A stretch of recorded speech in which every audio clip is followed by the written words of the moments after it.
روزہ کشائی کا رسم ایسے چھوٹے بچوں سے کرانا جن کا تحمل صوم نہ ہو گناہ کبیرہ و حرام ہے۔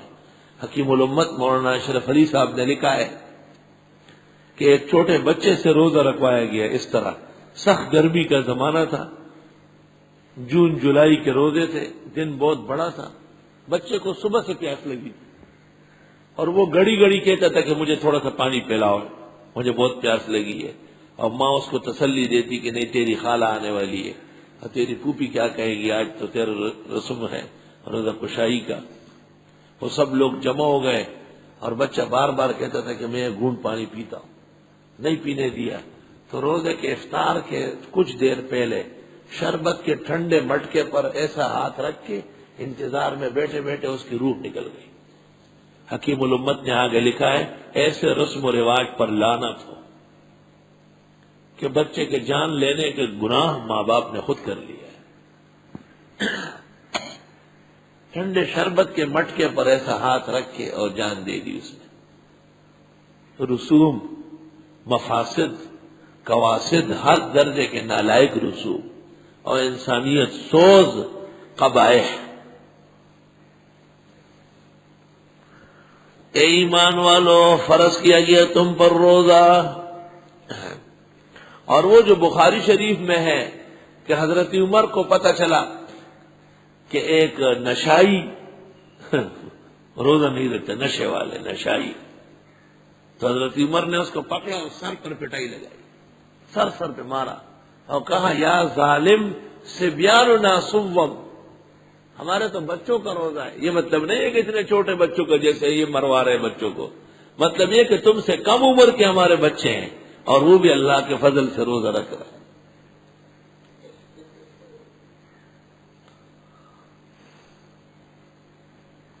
ہمارے یہاں ایک شخص تھا، وہ دریا کابل جہانگیرے میں بہتا ہے، اس کے کنارے آیا اور پانی میں جا کے پانی میں منہ دے دیا اور پھر پانی پی کے باہر آیا۔ میں نے کہا پانی پی لیا؟ کہا نہیں، میں پانی کے اندر خود چلا گیا۔ کہا میں خود پانی کے اندر چلا گیا، پیا نہیں میں نے۔ اگر آگے پانی کے اندر چلا جائے اور پھر پانی داخل ہو جائے تو خیر، اپنے آپ کا دل خوش کر رہا تھا ناحق طریقے۔ علماء لکھتے ہیں اگر کوئی وضو کرتے وقت کلی کر لے اور کلی کا پانی نیچے اتر گیا فساد صومو، روزہ ٹوٹ گیا۔ اس کو کہتے ہیں فساد خطا، علیہ القضاء دون الکفارہ، نور النظام ہے، قضا کرے گا کفارہ نہیں۔ یہ خطا کی مثال ہے۔ اور ایک نسیان ہے، نسیان اس کو کہتے ہیں کہ ایک آدمی نے رمضان شریف میں ممبر پر بیٹھے بیٹھے، پہلا جمعہ تھا، پانی لا کے دیتے نا ٹھنڈا، پہلا جمعہ اور پہلا روز، جب تقریر کے موج میں آیا میں نے اس سے دیکھا حضرت صاحب نے ایک جام بھرا ٹھنڈے پانی کا اور آ کر کے غپا غپا خوب پیا۔ سب دنیا دیکھ رہی ہے، میں حیران ہوا کہ یہ کیا ہو گیا۔ نماز کے بعد مجھے خیال آیا کہ اوہو آج تو روزہ تھا۔ فَإِنَّمَا أَطْعَمَكَ اللَّهُ وَسَقَاكَ، حدیث شریف میں فرمایا اللہ نے آپ کو کھلایا پلایا۔ علماء نے اس میں یہ تفصیل کی ہے کہ اگر آدمی ایسا ہے کہ تحمل نہیں، جیسے بوڑھا ہے، کمزور ہے، تو نہ دے کے اس کو کھانے پینے دے، خیر اللہ نے قانون اٹھا لیے تھوڑی دیر کے لیے، بلا دیا اس کو۔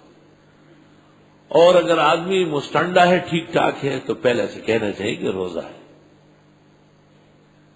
یہ فقہ میں یہ جزیہ لکھا ہے، رہ گئی حدیث شریف، اس کے پیش نظر بتانے کی کوئی ضرورت نہیں۔ حدیث تو عام علی الاطلاق ہے کہ جس نے بھول کر کھایا پیا تھا، خدمت اقدس میں آیا، آپ نے کہا انما اطعمک اللہ وسقاک، اللہ تعالیٰ نے آپ کو کھلایا اور پلایا، آپ نے نہیں کھایا پیا۔ یا ایھا الذین آمنوا، اے ایمان والو، کتب علیکم الصیام، فرض کیا گیا تم پر روزہ۔ یہ ضروری نہیں ہے کہ ان امتوں میں بھی رمضان شریف ہو، اکثر امتوں میں ہر مہینے کے 13، 14، 15 چاند کی تاریخ ہے اور عاشور محرم، تو یہ تقریباً 12، 3، 36، 37 روزے بنتے ہیں۔ اس لیے لوگوں نے رمضان کے ساتھ 7 شوال ملایا تاکہ ان کے بھی گزشتہ امتوں کی طرح 36 ہو جائے۔ شرم تم کو مگر نہیں آتی۔ امام ابو حنیفہ و مالک کی عظمت سے حیا نہیں آتی کہ امامان کبیران ہیں، امام المشرق و امام المغرب قد نہا عنہا نہیا شدیدا، سخت ترین نہیں وارد ہو چکی، چونکہ اس پر رسالہ آ چکا ہے اللہ کے فضل سے۔ اور آج کل ہماری ایک تحقیق قاسم ابن قطلوب کی کتاب تحریر الاقوال پر بھی آ رہی ہے، تحقیق المقال فی کراہیت صیام ستہ من شوال پر۔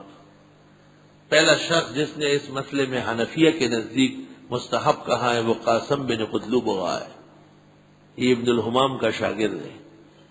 اس کی کتاب میں لایا ہوں اور اس پر میں نے تحقیق مکمل کی اور اس کے تمام دلائل کا جواب دیا ہے، اور واضح کیا ہے کہ اصل مذہب حنفیہ کا اور مالکیہ کا وہ ستہ شوال نہ رکھنے کا ہے، اور ستہ شوال رکھنے کو مستحب سمجھنا یہ غیر مقلد اور ظاہر حدیث سے متاثر ہونے کی وجہ ہے، اس میں تفقہ کی بو بھی نہیں۔